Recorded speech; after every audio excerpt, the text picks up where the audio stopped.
2021년 KTX의 승차율이 처음으로 50%를 넘어섰습니다. 하지만 역주변 개발과 연결 교통편이 부족해 이용객들이 불편을 겪고 있습니다. 프로야구 최다승의 레전드 투수 송진우가 청주로 돌아왔습니다. 고향에서 미래의 스타를 길러내겠다는 포부를 밝혔습니다. 내일 대통령 탄핵 심판 최종 변론을 앞두고 충북에서도 주말 찬반 집회가 잇따라 열렸습니다. 진보 보수의 입장차가 컸습니다.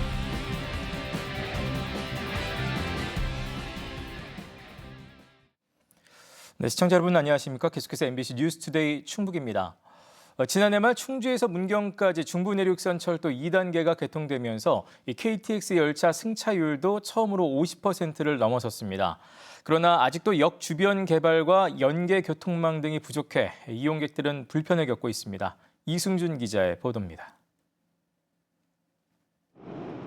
지난해 12월 중부내륙선 KTX의 이용객은 5만 3천여 명. 지난 2021년 12월 충주 부발 구간에 KTX 열차가 다닌 이후 가장 많은 승객이 이용했습니다. 좌석 대비 이용객을 비교하는 승차율도 처음으로 절반을 넘어 57%를 기록했습니다. 지난해 11월 충주에서 문경까지 연장 개통하며 경북 지역까지 이용객이 증가한 것입니다. 설 명절이 있던 지난달에도 4만 8천여 명이 중부 내륙선 KTX를 이용했습니다. 승차율은 51%, 두 달 연속 50%를 넘긴 것도 처음입니다. 2단계 개통 이후 두 달 동안 하루 평균 충주역 이용객이 791명으로 판교역 다음으로 많았고 문경 501명, 감곡 장호원 176명, 수안보 온천 110명 순이었습니다. 그러나 승차율 50%를 넘겨 이용객이 계속 증가할진 단언하기 어렵습니다. 충주 문경 개통으로 인해서 일시적으로 용량이 증가하였지만 앞으로 향후 계속 증가할 것인지는 계속해서 모니터링이 필요한 것으로 판단됩니다. 대표적 관광지인 수안보 온천은 KTX 개통 이후 관광객이 늘었다고 말합니다. 그전보다 손님이 좀 많고 왔다 갔다 하시는 분들이 이제 들어와셔서 이제 아침 식사도 하시고 가시는 분도 있고 또 가실 때 이제 뭐 점심 잡수고 저녁도 드시고 이러시는 분들이 있어요. 이용객이 늘고 있지만 역 주변 개발과 연계 교통망은 여전히 미흡합니다. 대부분 높은 지대나 동떨어진 곳에 역사가 위치해 인접 시설이 없습니다. 연계 교통망은 더 부실합니다. 지난 11일 충주 살미역, 판교에서 문경으로 가는 KTX 열차에서 단 한 명의 승객이 내립니다. 월악산 겨울 등반을 위해 찾은 외국인입니다. 그러나 게시된 버스 시간표는 맞지 않고 택시는 보이지 않아 당황합니다. I'm going to go by bus. There's a bus here, 223, and if not, maybe I'm going to take a taxi. 괴산 연풍역에서 괴산읍을 가려면 40분에서 최대 1시간 10분을 기다린 뒤에야 시내 버스를 이용할 수 있습니다. 콜택시를 불러도 20-30분을 기다리기 일수. 그리고 버스를 타고 저 월악산 쪽이나 뭐 문경 이런 쪽으로 움직이는데 교통편이 불편하니까 대부분 온천만 다녀가시는 정도. 개통 3년 만에 승차율 50%를 넘긴 중부 내륙선 KTX. 열차 증편과 시간 조정 등도 중요하지만 역세권 개발과 교통망 연계 확충 등 구체적 노력이 시급해 보입니다. MBC 뉴스 이승준입니다. 윤석열 대통령 탄핵 심판 최종 변론을 앞두고 충북에서도 주말 찬반 집회가 잇따라 열렸습니다. 보수 성향 단체 세이브 코리아는 그제 충북도청 서문 앞에서 국가 비상 기도회를 열고 헌법재판소가 탄핵을 기각하고 윤석열 대통령을 직무 복귀시킬 것을 촉구했습니다. 이어 진보 성향의 충북 비상시국회의도 같은 장소에서 시국대회를 열고 구구 내란 세력을 청산하고 사회 대전환을 이뤄내야 한다고 주장하며 대통령 파면을 요구했습니다.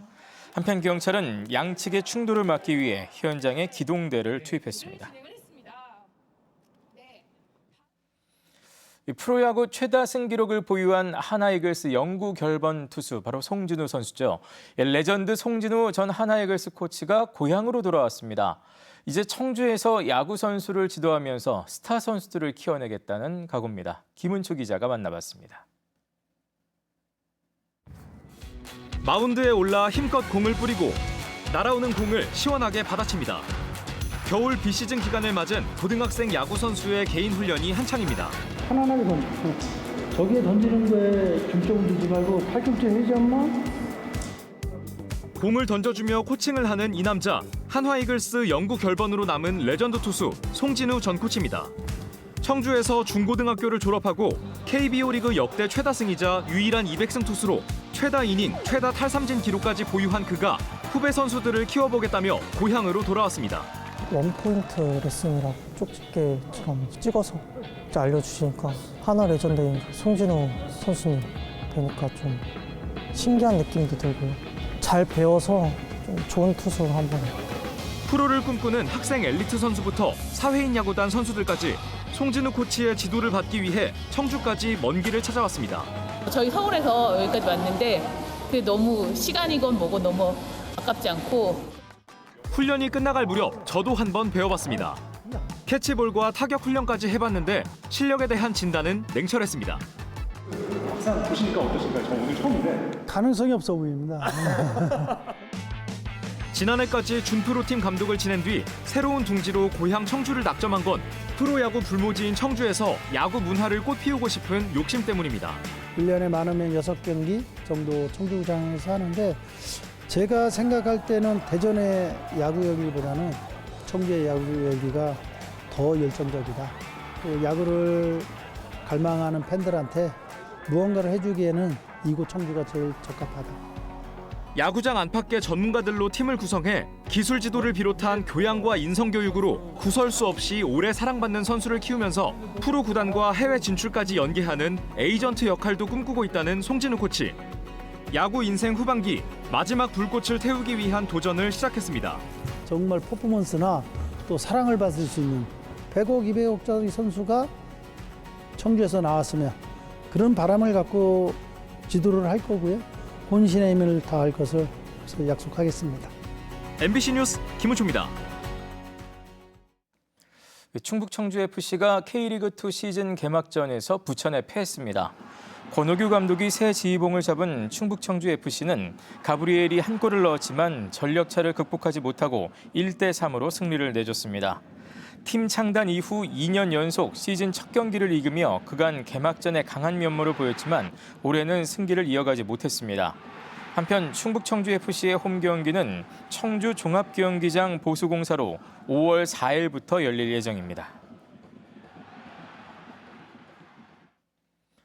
강형원 충북유도회 명예회장이 유도 최고단인 10단으로 승단했습니다. 강형원 회장은 대성중과 청주상업고 또 청석고에서 35년 동안 재직하며 애틀란타 올림픽 금메달리스트 전기영 등 수많은 제자를 양성했습니다. 또 대한유도회 심판위원장과 충북유도회장 등을 역임했고 충북 출신 유도인 가운데 처음으로 10단에 올랐습니다.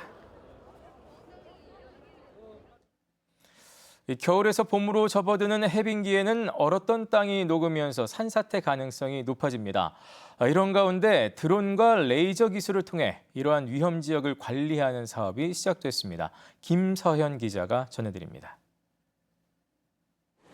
밀려드는 토사에 집이 파묻히고 밭과 도로가 잠기고 20명 넘게 숨지거나 실종됐던 경북 북부의 재작년 7월.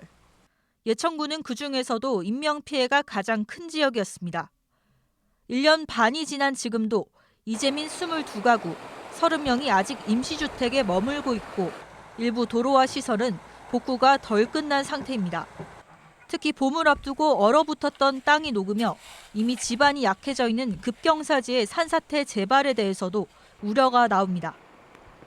행정안전부는 급경사지 안전점검 체계를 강화하기 위해 전국 최초로 예천군에서 드론과 라이다를 활용한 시범 사업을 진행합니다. 드론 카메라 그리고 레이저 빛으로 지형을 3차원 시각화할 수 있는 라이다 센서를 도입해 땅 밀림과 균열 등 기존 산사태 지역의 변화를 추적 관찰하는 겁니다.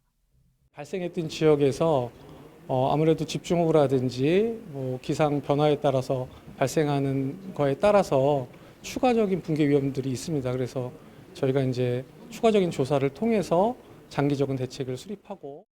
지금까지는 공무원과 전문가가 육안으로만 산사태 위험 지역을 확인했지만 드론을 이용하면 사람이 접근할 수 없는 산간 지역 급경사지의 구체적인 데이터를 수집할 수 있습니다. 급경사지나 비탈면이 있는데 이런 것도 같이 넓게 폭넓게 관리를 함으로써 급경사지 안전관리 방법에 대해서 획기적으로 개선될 것으로 기대하고 있습니다. 그동안 사각지대로 방치됐던 위험 지역들이 구체적인 관리 대상에 포함될 수 있는 겁니다. 우리 지역의 어느 곳이 얼마만큼 위험한지 이런 것을 파악할 수 있고 그런 것이 파악이 된다면 재작년과 같은 큰 비가 내릴 때 사전에 좀 미리 좀 대피를 시키고 이러는 데 큰 도움이 될 것 같습니다. 기후 위기 속 예측하기 더 힘든 자연재해에 대응하기 위해 철저한 분석과 적극적인 기술 도입의 필요성이 더 커지고 있습니다. MBC 뉴스 김서연입니다. 소나무를 말려 죽이는 소나무 제선충병은 치료가 불가능해 해마다 많은 산림 피해를 낳고 있습니다. 또 진단에만 3일이 걸려 조기 선별도 어려웠는데요. 이제 소나무 제선충 검사를 30분 정도로 단축시키는 기술이 개발됐습니다. 안준호 기자가 전해드립니다. 소나무 톱밥을 담가뒀던 씨약을 1.5cm가량의 작은 키트에 떨어뜨립니다. DNA를 증폭시키는 과정을 거친 키트를 소나무 제선충 판정 기기에 넣자 화면에 떠오르는 숫자들. 100 이상이면 소나무 제선충이 확인됐다는 뜻입니다. 실제로 기존 소나무 제선충을 판별하는 방식으로 적외선을 쏘아봤더니 감염을 뜻하는 형광빛이 맴돕니다. DNA를 찾아가지고 그 제선충 DNA가 맞는가를 정확하게 확인하고 그것들을 알려주는 그런 시스템을 말합니다. 목포의 민간 기업과 국립산림과학원이 공동 개발한 이 기술은 DNA 증폭 방식을 활용해 기존 대형 장비들로 3일가량 소요됐던 소나무 제선충 감염 진단을 30여 분으로 단축시키고 소나무 제선충 단 한 마리의 DNA까지 감지하는 민감도를 가진 것으로 확인됐습니다. 대형 장비를 간소화한 키트의 개발로 기존 불가능했던 소나무 제선충의 진단이 현장에서도 가능해졌습니다. 소나무의 기생에 수분과 양분의 이동을 막아 죽게 만드는 소나무 제선충. 지난해만 전국 142개 지역 90만 그루에서 확인되는 등 해마다 광범위한 피해를 낳고 있습니다. 매개충이 이제 돌아다니면서 확산을 시키는 거거든요. 이제 작년에 피해를 줬던 게 지금 피해가 계속 나타나고 있다고.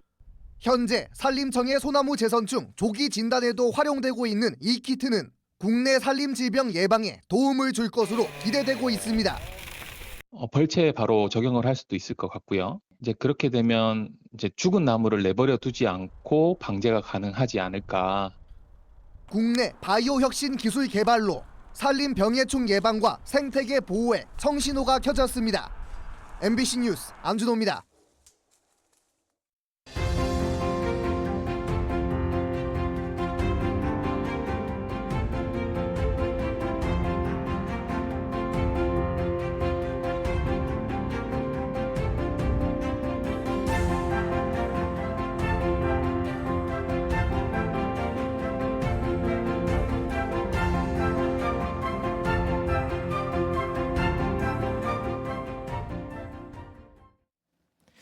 하천 기능을 상실했지만 행위 제한이 유지되어 온 하천구역이 폐지됩니다. 충청북도는 불합리한 하천구역 실태를 조사해 세계 하천 295필지를 찾아내고 지역수자원위원회 심의를 거쳐 폐지하거나 변경하기로 했습니다. 충청북도는 지난해에도 8개 하천 5만 4천 제곱미터를 변경해 사유재산권을 회복시켰습니다. 정규리그 4위를 차지하며 4강 플레이오프에 오른 청주 KB스타즈가 다음 달 2일부터 포스트 시즌에 돌입합니다. 청주 KB스타즈는 다음 달 2일 정규리그 1위를 차지한 아산 우리은행과 오전 3선승제의 플레이오프를 시작합니다. 1, 2차전은 우리은행 홈인 아산에서 열리고 3, 4차전은 KB홈인 청주체육관에서 열립니다. 김한수 감독은 열심히 뛰는 농구를 해서 청주 팬들에게 즐거운 농구를 보여주겠다고 각오를 밝혔습니다. 청주시가 골목상권 활성화 사업에 참여할 상인 단체를 모집합니다. 올해 지원 대상은 20개 점포 이상이 밀집한 2곳으로 상인회 또는 번영회, 또는 소상공인 50% 이상으로 구성된 협동조합이면 참여할 수 있습니다. 해당 사업은 상인 스스로 상권별 특색을 살린 사업을 발굴해 활력을 되찾고 성장할 수 있도록 지난 2020년부터 추진되고 있습니다. 증평 좌구산 휴양랜드 내 산림 레포츠 시설과 오토 캠핑장이 다음 달 재개장합니다. 좌구산 줄타기는 총 길이 1.2km로 하강하며 좌구산의 경치를 감상할 수 있고 어린이를 위한 숲속 모험 시설은 12종의 장애물 통과 코스와 어린이 짚라인으로 구성됐습니다. 증평구는 개장 전 시설과 장비를 점검하고 안전 교육도 완료했다고 밝혔습니다. 보호 대상 아동의 자립과 사회 진출을 돕기 위한 디딤 씨앗 통장의 가입 대상이 확대됐습니다. 청주시는 기존의 시설 입소나 가정 위탁 아동, 또 기초수급자 가정 아동이던 가입 대상에 한부모 가족과 차상위 계층도 추가했습니다. 이에 따라 지난해보다 4,300여 명 늘어난 7,600여 명에게 정부 매칭금을 지원할 수 있게 됐습니다. 네, 뉴스를 마칩니다. 고맙습니다.